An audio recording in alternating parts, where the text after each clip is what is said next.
¿Qué tal? Muy buenas noches, bienvenidos a Bote Pronto. Hoy es jueves, de hecho es el último jueves de jornada nacional de sana distancia.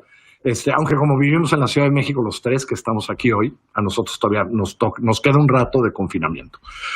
Bienvenidos entonces. Hoy vamos a hablar de un tema que lanzó World Justice Project hace una semana, ¿no? Hicimos una cosa en la que han estado trabajando hace mucho tiempo. Me da muchísimo gusto tener aquí a mis investigadoras preferidas del tema, pero además dos de las investigadoras más importantes de este tema, a Lilian Chapa y a Marién Rivera. ¿Cómo están ambas dos?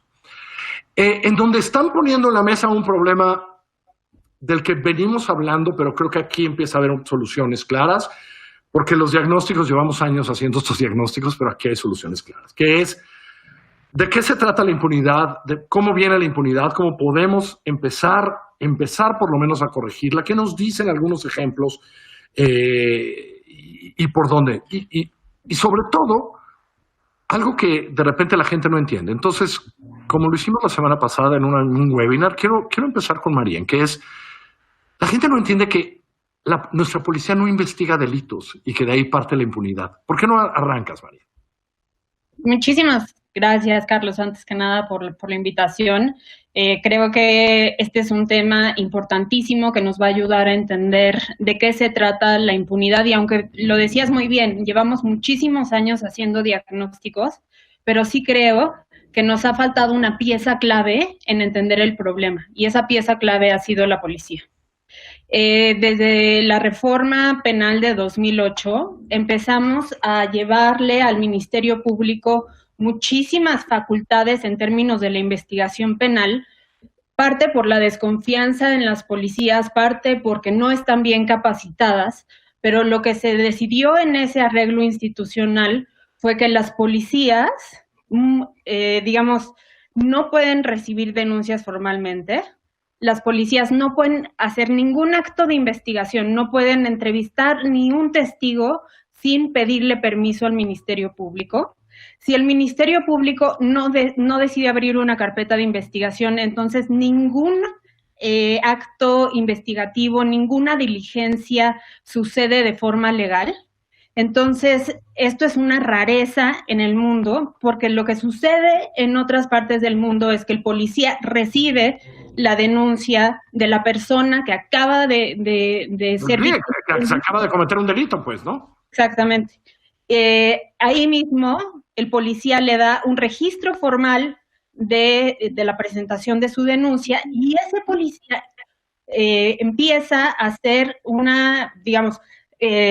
recabar evidencia básica. Lo que vemos en las series, ahora que estamos todos encerrados. Lilian, ¿cuáles son los costos de haber construido este sistema en donde todo este peso está en una cosa que se llama OMP, que, en fin, ¿de qué tamaño son estos costos para nuestro sistema y para la impunidad en el país?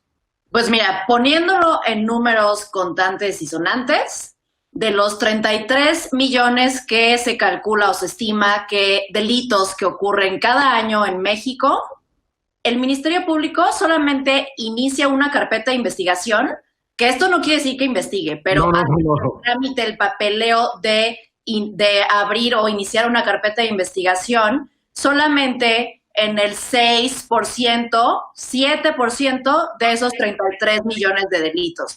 Entonces, tenemos una deuda gigantesca con las víctimas del delito en México. Tenemos cifras estratosféricas de impunidad. Y creo que, si bien es cierto, esta reforma muy importante de 2008 cumplió con objetivos que no son nada menores con el tema. O sea, esta reforma al sistema de justicia penal se enfocó en el tema de la etapa del juicio. Así es. Ciertamente, o sea, fue exitosa. En este sentido fue exitosa. Quienes nos dicen, y hemos escuchado a políticos, incluso a ahora expresidentes, culpar a esta reforma y a la presunción de inocencia que vino con ella, de la impunidad que vivimos en México, pero lo cierto es que, pues, hoy las personas que están privadas de la libertad, que están en la cárcel con sentencia y sin sentencia, califican de una forma mucho más positiva a los jueces, a la atención que prestaron durante la audiencia y en la claridad de la sentencia, que es algo... Que lo que sucedía antes. Que el antes y después es como el día y la noche. Eso es incuestionable. Sin embargo, y como lo apuntaba ahorita Marién, dejó fuera a una parte, o sea, fue una reforma incompleta. Nos enfocamos en mejorar a los jueces, tenemos hoy mejores jueces incuestionablemente, pero la reforma policial y la reforma al marco jurídico, es decir, a las reglas del juego de cómo se investiga el delito en México, eso quedó intacto. Y eso es lo que explica, creemos, en una muy buena medida los índices de impunidad. Entonces, sí hay que cambiar las reglas del juego en muy buena medida para que la policía tenga un papel mucho más activo, que no pase esto de que seguro a quienes nos escuchan ya le habrá pasado, que eres víctima de un delito y el policía te manda al Ministerio Público porque está básicamente atado de manos. Sí, no, él te dice, ándale, váyase para el MP, yo le digo cómo llegar, ¿no? Y muchas veces, ¿no? O te lleva al MP y él se queda afuera y dice, ahí está en el MP y que haga lo que tiene que hacer. Porque además, de hecho, hasta las fiscalías empezaron a construir sus propias policías, lo cual era un poco un absurdo, ¿no, Marién? Es decir, ¿no? Tienen policías de investigación. Bueno, y entonces los otros, ¿qué hacen? ¿No? Es decir, los que están en la calle, ¿no? Totalmente, y además creo que ni siquiera nos hemos puesto a pensar la complejidad de que los ministerios públicos o las fiscalías hoy tengan sus propias fuerzas, digamos, de investigación, porque son, o deberían de ser ya todas, instituciones autónomas. Entonces, no tiene ningún sentido que estas instituciones autónomas tengan todavía adscritas policías que son muy pocas, que no tienen recursos, que no hacen, digamos, vigilancia en la calle y no digamos, conocen la rutina o las dinámicas cotidianas y criminales que suceden en la calle. Y entonces son un grupo de investigadores que, aunque tienen algunas capacidades técnicas, no tienen para nada el potencial de investigación que tendría. Tiene un policía. Y además, o sea, sí. Me gustaría añadir algo. Imagínate que el Ministerio Público y Fiscalías tienen el monopolio de la acusación, o sea, ellos te pueden acusar, y ahora también todavía conservan el de iniciar investigaciones. Entonces estamos también concentrando poder Déjame preguntarte una cosa, Lilian. La reputación de nuestras policías de las calles no es muy buena en México, pero tú has recorrido algunas partes del país viendo otra manera de hacer policías.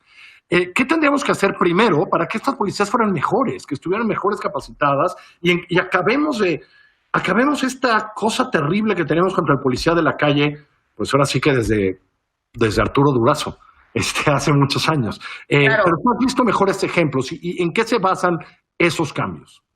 Claro, y creo que este problema de desconfianza también lo tiene el Ministerio Público, incluso los jueces y la policía ministerial. O sea, primero creo que hay que decir que no es exclusivo de las policías de azul, como les llamamos a las policías preventivas, y que son las que más contacto tienen con la población. En efecto, más o menos casi 7 de cada 10 personas, de acuerdo con el INEGI, desconfían de la policía local, y sin embargo tenemos ciudades donde esa desconfianza se ha logrado revertir y se ha hecho pequeñas reformas en lo local que ¿Cómo? creemos que... ¿Cuáles son? Por ejemplo, vamos a decir, y lugares donde las condiciones eran adversas. Ciudad Nezahualcóyotl en el Estado de México. Hablamos últimamente de Colima. Sí, pero ¿cómo, Lilian? Por efectos de tiempo, ¿cómo? Dinero. Lo primero es inversión pública. Tenemos la policía por la que estamos dispuestos a pagar. Actualmente le pagamos muy mal a las policías, no podríamos esperar que el recurso humano que necesitamos, que atienda a las víctimas, que resuelva delitos y que haga todas estas tareas, lo pueda hacer ganando lo que hoy ganan. Entonces necesitamos una reforma policial profunda que pasa primero por asignar recursos sostenibles, de manera sostenible, a nivel local, a nivel municipal y estatal, para que estos policías puedan prepararse, para que sea atractivo para el talento en este país ser un policía en México. Entiendo nada más y pongo ese ejemplo porque cuando quisimos desarrollar el turismo pusimos un impuesto al turismo que se dedica al desarrollo del turismo, como algunos estados, creo que Nuevo León ha puesto un impuesto, por ejemplo, a los casinos, que paga policías, ¿no? Ese sería un ejemplo, ¿no? Ese es el mejor ejemplo porque Nuevo León recauda estos impuestos a los casinos que el 30% de este ingreso lo destina el Estado a la seguridad en los municipios. Entonces lo reparte entre sus municipios y con este dinero que supera lo que reciben por subsidios, pues alcanza para financiar mucha mejor preparación, uniformes, y son los municipios que mejor les va ahora en confianza en ciudadana en la policía. Marian, quiero que no se acabe este programa sin que tú nos digas qué más se tiene que cambiar legalmente para que quien está en las calles cuidándonos, los 500,000 de policías municipales, estatales que hay en el país, empiecen a poder hacer lo que uno imagina que hacen. ¿De qué tamaño tendría que ser el cambio legal? Estamos impulsando desde World Justice Project una iniciativa de reforma legislativa que es verdaderamente ambiciosa, pero creo que nos va a poner en el camino correcto hacia la pacificación del país. Estamos proponiendo al menos 10 reformas constitucionales, la emisión de una ley nacional de investigación del delito, de una ley nacional de justicia cívica, de, digamos, un entramado legal bastante profundo y ambicioso. Pero te voy a decir en muy pocas palabras qué es lo que queremos lograr con este gran cambio legislativo. Primero, que se le reconozca a las policías su papel en el sistema de justicia acusatorio. Segundo, necesitamos que las policías estén facultadas, pero también estén con una claridad de lineamientos para ejecutar actos de investigación. Entonces, lo que nosotros estamos impulsando es una regulación minuciosa que contemple todos los elementos de debido proceso que existen en la legislación internacional para regular interrogatorios, entrevistas a testigos.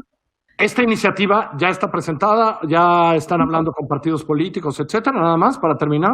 Se nos va el tiempo. Estamos platicando con todos los partidos políticos, pero como lo decíamos en el artículo que sacamos hace algunos días Lilian y yo, parece ser que hay una resistencia muy grande a hacer cambios que no están en la agenda del presidente. Y sí nos parece que si en la agenda del presidente no se toma en serio el camino hacia la pacificación del país.